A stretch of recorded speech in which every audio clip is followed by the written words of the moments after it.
Welcome to the Cyber Business Podcast, where we feature top founders and entrepreneurs and share their inspiring stories. Now, let's get started with the show.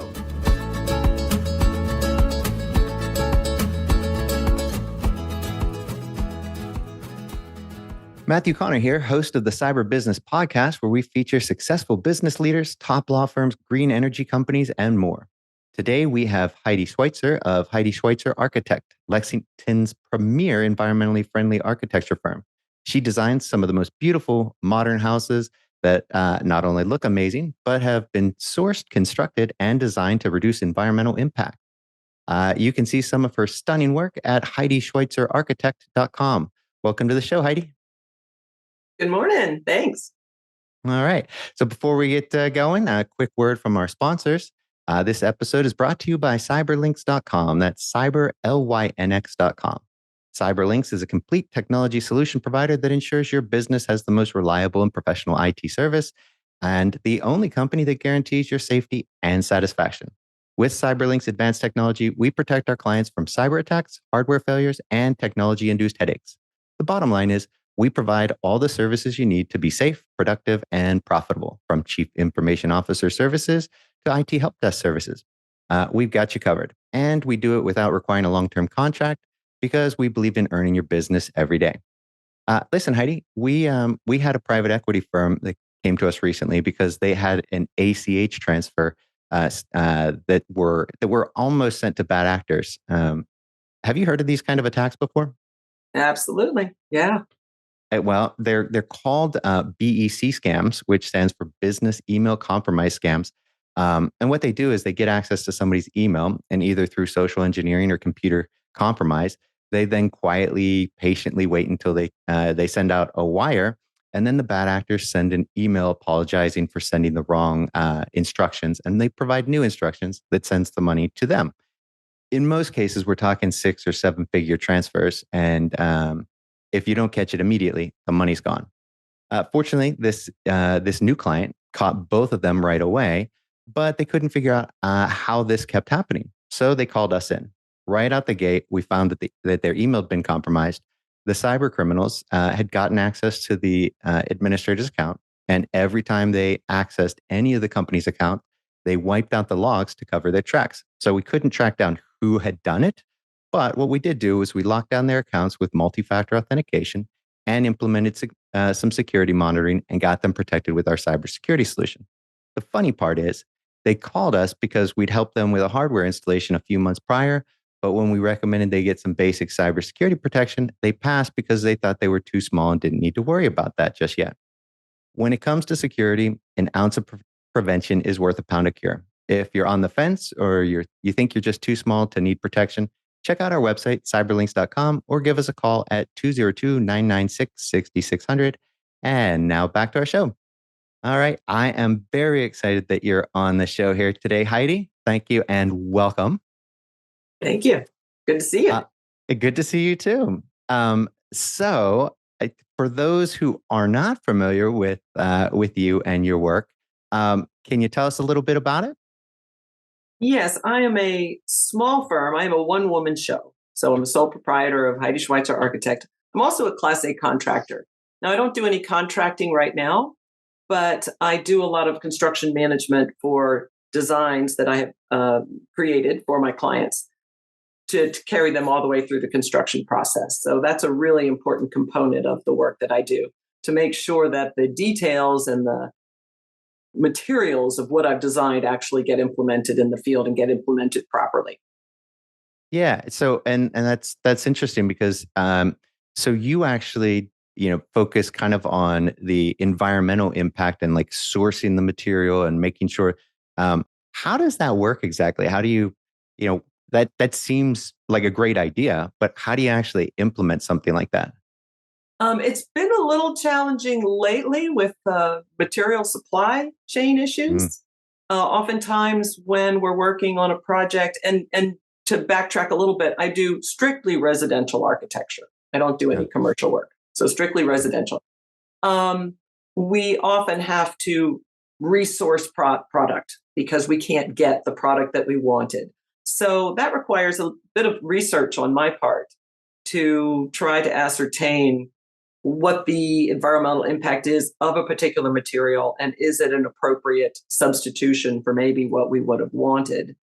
So I do a lot of continuing education to try to stay up to speed on, the latest and greatest, particularly in how the materials are applied, because you can, with energy efficient design, what we really want to do is create a tight thermal envelope. So we want to limit air infiltration. We want to eliminate thermal bridging if we can, if these terms mean anything to you. I'm really curious about the thermal bridging. What exactly is that? Well, a thermal bridge is where, for example, in a wood stud wall, you have studs that create the structure of that wall, and then it's clad with a sheathing in typical construction. Well, each one of those studs creates a thermal bridge to the outside where you can have heat loss. And so with a lot of projects now, what we're doing is we're putting a thin layer of insulation outside the wall before we put the final cladding on, the siding or brick or stone or whatever we're using. And that stops the thermal bridge, which creates a better thermal envelope. So the idea is that you want to create as tight a envelope as you can get, and with the maximum insulation that you need without overdoing it. So there's a cost benefit analysis that also occurs. Right. How do we get the highest performance with the fewest amount of materials, and materials that have the lowest economic and environmental impact? Huh. So is that what that like the Tyvek stuff that you see on all these houses as they put them up? Is that an example of that sort of installation? Or that's just the seal. Tyvek is just basically a weather barrier. So when you see a lot of buildings out there that are green, have you seen that in new construction? The red roof and the walls? Yes, that's zip wall. That's a product I use a lot of. That basically gives you both your sheathing and your weather barrier. And now zip wall makes a sheathing that has a thin layer of insulation on it. So you're putting that insulation on the exterior wall along with your sheathing and your weather barrier, and you get everything in one product. That's a great product. Cool. I love that product. Yeah. That's very cool. I saw and I think it was for commercial, but I saw this group had come up with this like vacuum insulation thing. So it's a panel that's actually vacuum. So much like the Yeti that keeps your thing cold, because the heat can't go through a vacuum, right? The temperature doesn't transfer. So is that, do you guys do stuff like that? Is that? I'm not familiar with that. That'll be an interesting one to look at. Yeah. And I don't know if it actually came up or if that was like kind of like a futuristic design concept, but I saw that and I was like, oh, well, that makes sense, but that's got to cost a fortune, putting vacuum walls all around your house. But I would imagine your heating bill would be non-existent, really, or cooling, right? Right. And the other critical thing about that is, if you're basically building what would otherwise be like a cooler, super tight air, good thermal envelope. Well, now you have to ventilate it. And so that's another one of those issues that is really important, using an energy recovery ventilator to bring fresh air in and exhaust the stale air. And then we get into tricky situations with clients that want these big wolf ranges, with a 54-inch hood above it that pulls 1,000 CFM.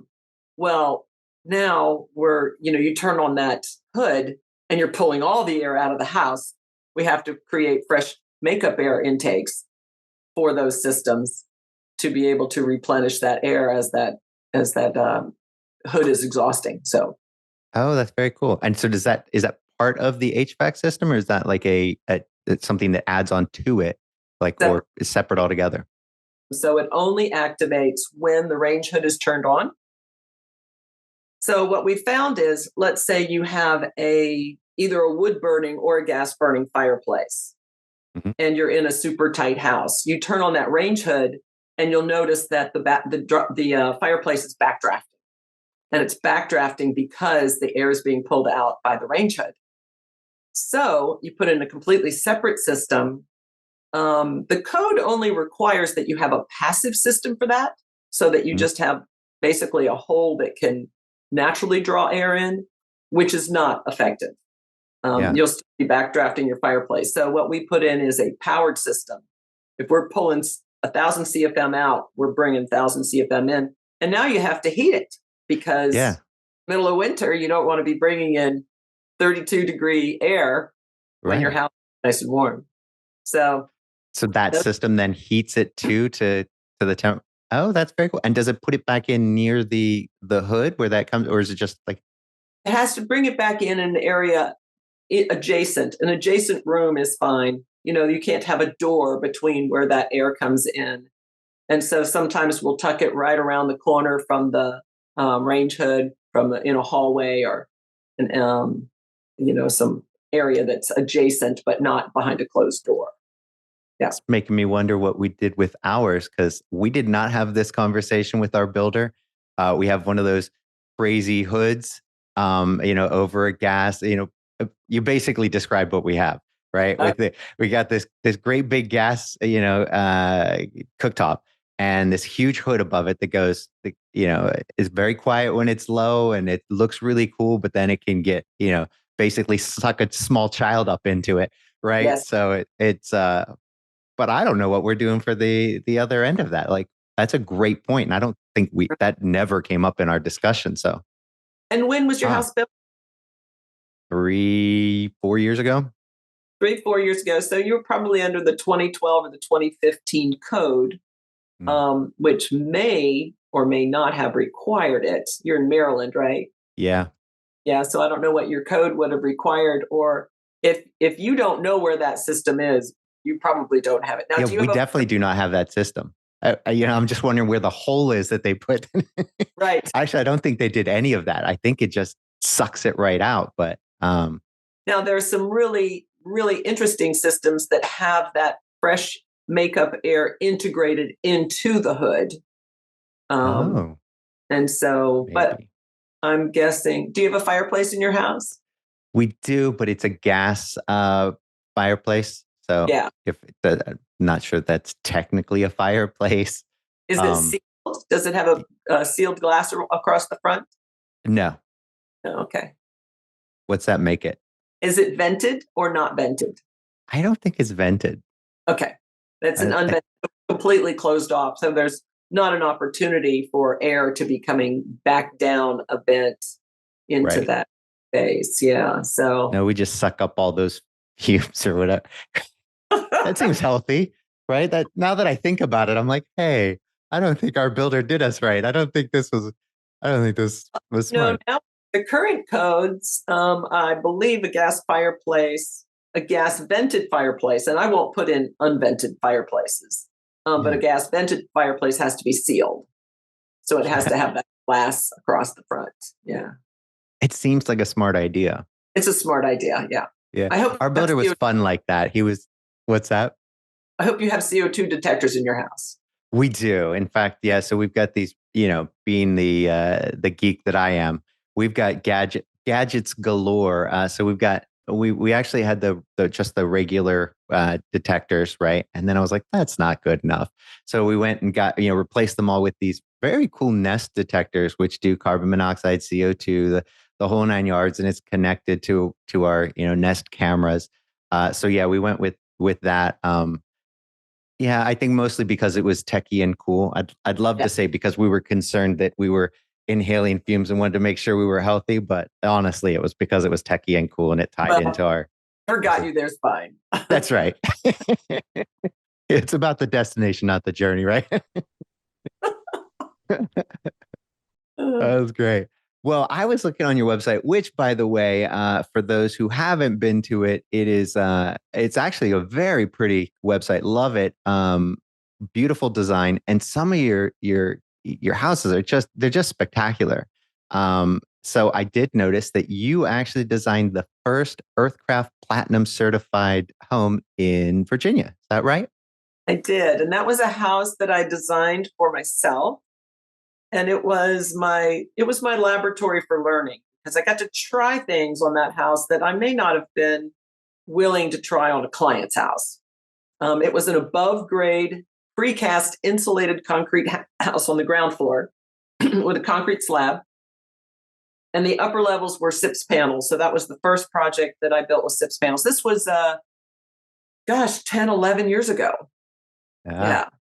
And that Well, was a really fun house to work on. I loved living in it. There were a couple of mistakes that I made in the journey.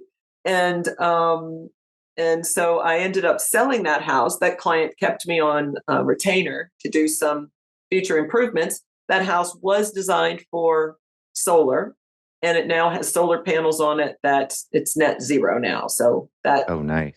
very rewarding. Most of my clients now in the past 3 or 4 years, their houses are all now net zero. We design Wow. for maximum efficiency for and orientation for solar. And a lot of them have ground mount solar panels rather than roof panels, which I think I really like. Yeah. So we did solar on the roof of ours. So the entire roof of our house is solar. We're not net zero, but in our defense, I think that's because of the 3 electric cars. So, Yes. right. So our electric bill is not bad. I mean, for the size of the house and everything, I think we're basically about 80% of our electricity is covered by our solar intake. The give and take because it varies summer versus winter and whatnot. Some months better than others, but yeah, that net zero, that would be nice. We thought about doing it, putting the solar in the kind of the back, but we don't have up here near DC. You just don't have that kind of property. Plus, there are too many trees, and to take down a tree here takes like an act of Congress. Somebody has to be in imminent danger. For you to be able to take down the tree, which is nice because it keeps the place nice. But yeah, we couldn't quite get enough solar to for sure cover the cars too and be Right. that zero that we wanted. But But that's great. impressive. Close, yeah, because with 3 electric cars, I bet if they came out of the equation, you would be net zero. I think so. And I guess if we did the calculations, because the electric company kind of breaks it down and says this much was, for your cars and stuff, that I don't know Yeah. how they know that. But they seem to. Yeah, we might be. I'd have to take a look at that. But the fact that most of your new ones are net zero, that's fantastic. And now in Virginia, you get to actually be fully off the grid if you wanted to, right? Like you could just be net zero off the grid completely, right? Yes. Yeah. And I have not done any off grid projects, but I do have friends that have done their own, DIY solar with batteries, and yeah, they're off grid. So I'm assuming that it's allowable here. Yeah, we had thought about doing like the Tesla wall battery, Yes. but when you've got to be on the grid, it makes no sense. It's pretty stable. It's a pretty stable grid up here, so we don't. We went with a generator instead of the battery because it made sense if we had like another major storm where electric was out for a week. Well, that battery's going to hold you for a day, maybe or so, but then after that, yeah. Right. Another story. Or you spend a fortune on batteries to cover a week that you never use. And then, yeah. So we went with the generator. Generator. Yeah. Now, how's that in terms of environmental impact and everything? I know it's not like ideal. Is there, when you're considering the environmental, factor, obviously solar is great, but then what about that backup source? How does that Yeah. environmentally, how's that work? Most of my clients put on generators. Mhm. And we have a pretty stable, well, where I am, I know there are areas of Rockbridge County that can go without power for extended periods. Like during the derecho, I had friends who were out of power for 3 weeks. Wow. I have never lost power for more than a couple of hours Mm. where I currently live. And most of my clients do go with generators. I'm not fond of the generators. They're noisy, they're fossil fuel, but if that's an insurance policy that my clients really want to pay for, then we integrate that into the systems. Right. I mean, I guess, kind of zombie apocalypse, nobody's going to be manning the natural gas that's going there or whatever anyway. So at Nobody's some point it's, that's right. Yeah, I mean, they're all on buried tanks, and so Yeah. it's not like in the city you could get natural gas, but out in the county you're getting gas delivered to a tank, and so zombie apocalypse. No, the gas truck isn't coming to deliver gas to your generator. Right. And I don't think somebody's going to be manning the gas company. So at some point that's going to run out too. So Yes. Really it comes down to solar and having a well, right? If you're going to be full on prepping, then that's the way to do it. Now, do you do a lot of that where people have gone fully off the grid in terms of like water as well? Do you guys do anything like that? I haven't. I have some clients that, because in the county we don't have public water and sewer in a lot of locations, you have to go on well and septic. And in some cases, we haven't been able to get good wells. And so I have clients that have created cisterns where we're collecting all the water off the roof of the barns and the house. And these huge cistern tanks are stored underground. They're buried. And then the water is pumped up through a water filtration and UV light filter system. Nice. And the one client that I worked with on that system, they were really disappointed they didn't get a good well. But when they got this system fully working, they're much happier with it. So that's very cool. Yeah. So how big's the tank? You know what? I don't know how many gallons the tank holds. They're huge. I mean, they're huge, and they're buried. And I think in this case, what they did, and I wasn't part of the design of that system. They went with the company that did full design and installation. Mm-hmm. And they calculated, based on our typical rainfall, what they could collect off the roofs and maximized their system, because they're also need water for their animals because they've got horses. And so, Wow. You see, that's really cool. I hadn't even heard of, I'd heard of kind of that, but I didn't realize the kind of the magnitude and depth, if you will, of that, putting in the big tank down that makes a lot more sense, going back to that zombie apocalypse. Not sure why I keep planning for that. Yeah. But what's up with that? But actually it's a really cool idea to be able to collect all of that and then, filter it, and with the UV light, and you can get some really cool like reverse osmosis, filtration systems, right? That do a great job filtering out, you name it, right? So exactly. That makes a lot of sense between that and solar. That's pretty fantastic. Then a little Starlink action and, for your internet, and you'd be sitting pretty, out anywhere. That's really cool. Wow. Yeah. Okay. Something to think about. So, well, going back to that same house that you built, I just had to say, when you said the concrete slab for the floor, those floors, that's really cool. I mean, those are stunning. I'm looking at it right now, and that's really cool. So that is all one solid slab of concrete. It's slick. It just looks so good. Love that. One of the that was one of the areas where that house did not work well for me. I did not put radiant heat in the floor. I was trying to use as few materials as possible to build dwelling beautifully. That's sort of my mantra.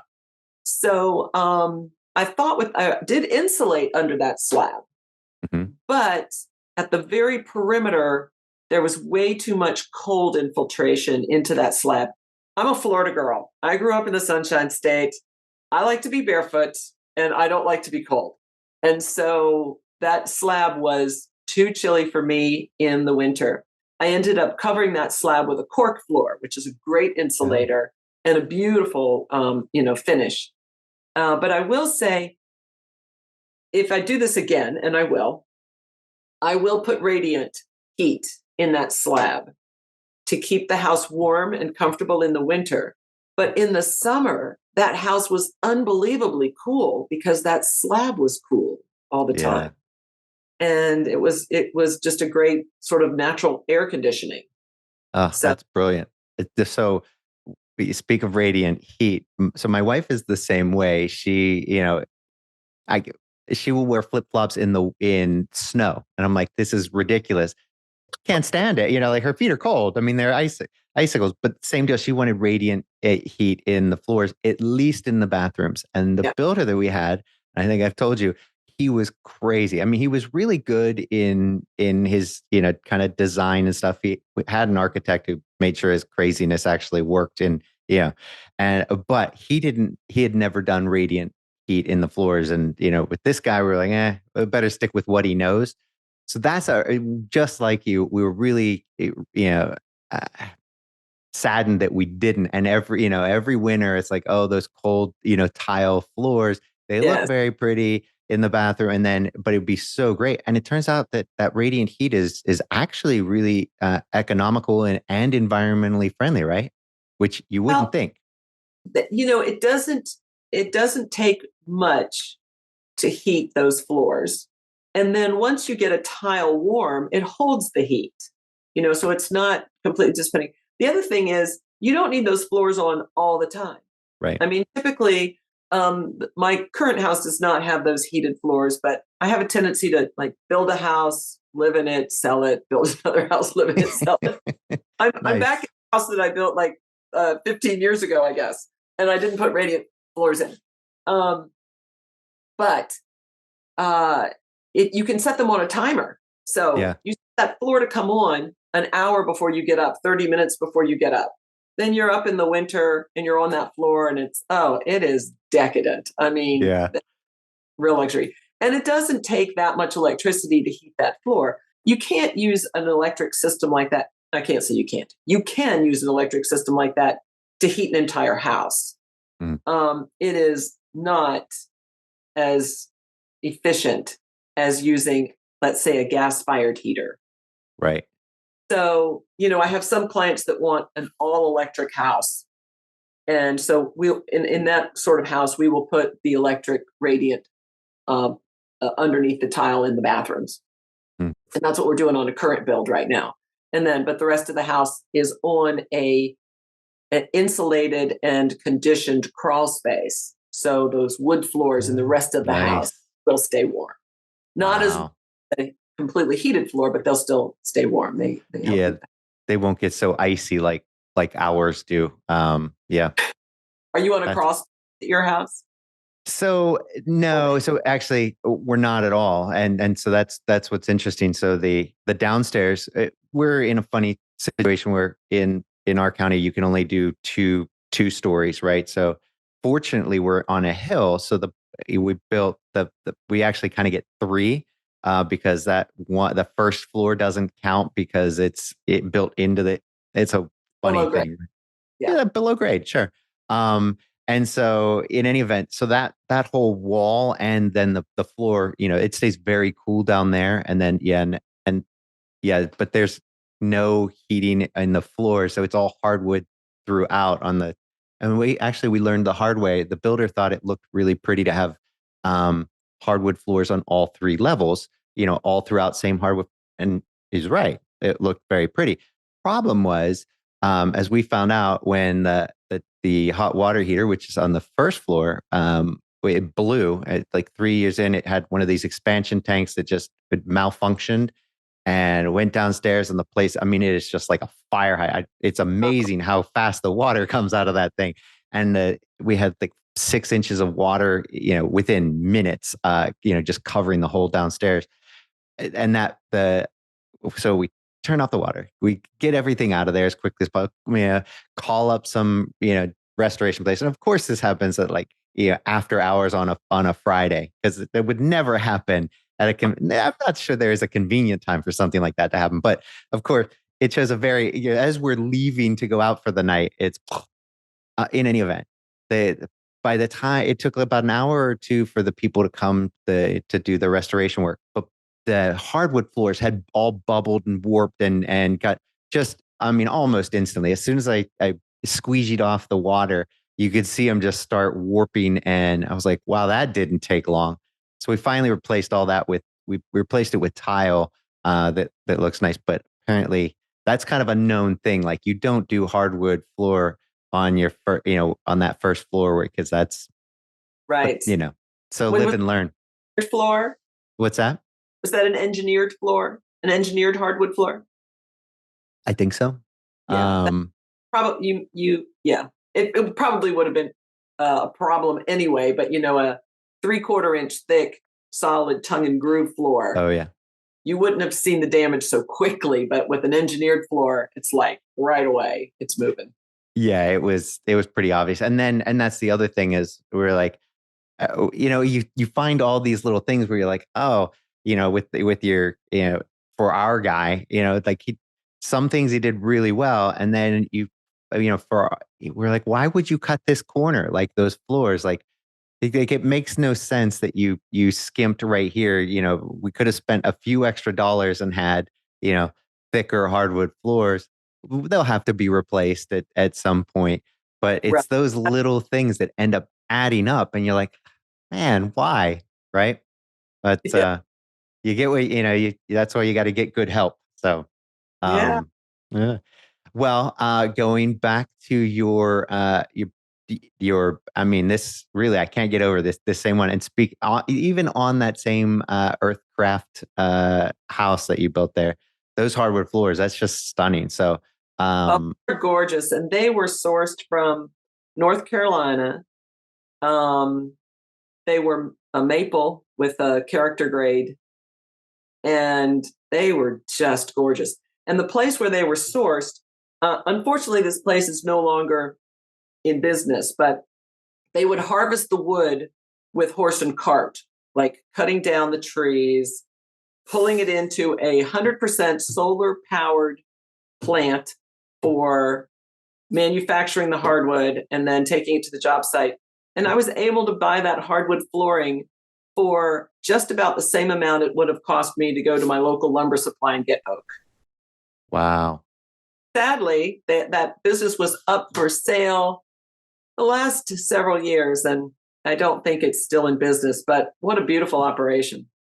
Oh, yeah, that's fantastic. Well, and it's that sort of sourcing. So we had a very different experience with our builder, in that he didn't do any of that sort of stuff, and that those little touches make all the difference. And sure, the place looks good, on the surface. It'll be easy enough to sell, but when you really start digging in and you see those little items, it's all right, fine. But it's nice that you put those touches on and you take that extra effort to nail those. So, and you can see it in, I mean, when you go on your website and see it in some of these. Oh yeah, if you look at the photograph of the master bedroom, I had a bunch of flooring left over, and so I decided to just wrap it right up the wall behind the bed and create that niche. So that's all part of that hardwood flooring there.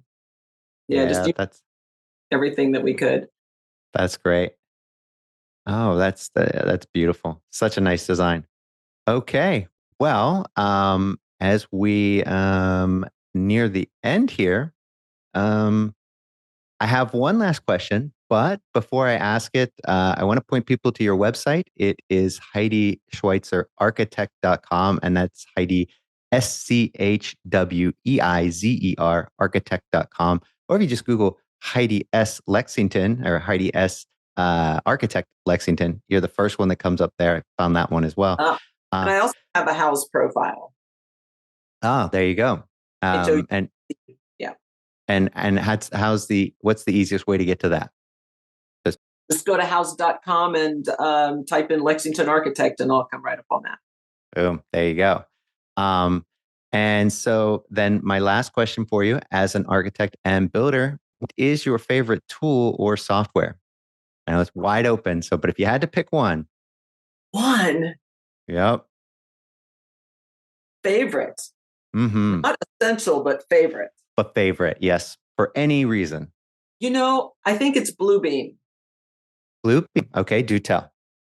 So Bluebeam is a software. So I work on AutoCAD and I love AutoCAD, but I can't say that it's my favorite software because said everybody always. Yeah. When I plot a file, let's say a set of documents in Bluebeam in AutoCAD, I can plot it as a PDF. So Bluebeam is actually a PDF writer editor program. And that is how I share documents most frequently with clients. Most of my clients are not living here when I'm working with them. So we do a lot of sharing through email. And Bluebeam allows me to mark up documents and organize them, package them, highlight, illustrate, do all kinds of things really quickly. And then I can just package it up in one edited email or edited PDF document that I can email my clients. And it's also really easy to screen share on Zoom calls. So I think Bluebeam is it. Bluebeam for the win. All right. Yeah. Fantastic. Well, we have been talking with the very talented Heidi Schweizer of Heidi Schweizer Architect in Lexington, Virginia. And while we just went over this, I'm going to ask you again, Heidi, where can people learn more about you and your great work? Well, you can find me on house.com. Just type in Lexington, Virginia Architect and I'll come up. Or you can go directly to my website at HeidiSchweizerArchitect.com, or you can call me at 540-460-1891. Fantastic. All right, Heidi, thanks so much for coming on the show today. It was a pleasure having you. Fun. Thanks. Great to see you. You too. Thanks for listening to the Cyber Business Podcast. We'll see you again next time, and be sure to click subscribe to get future episodes.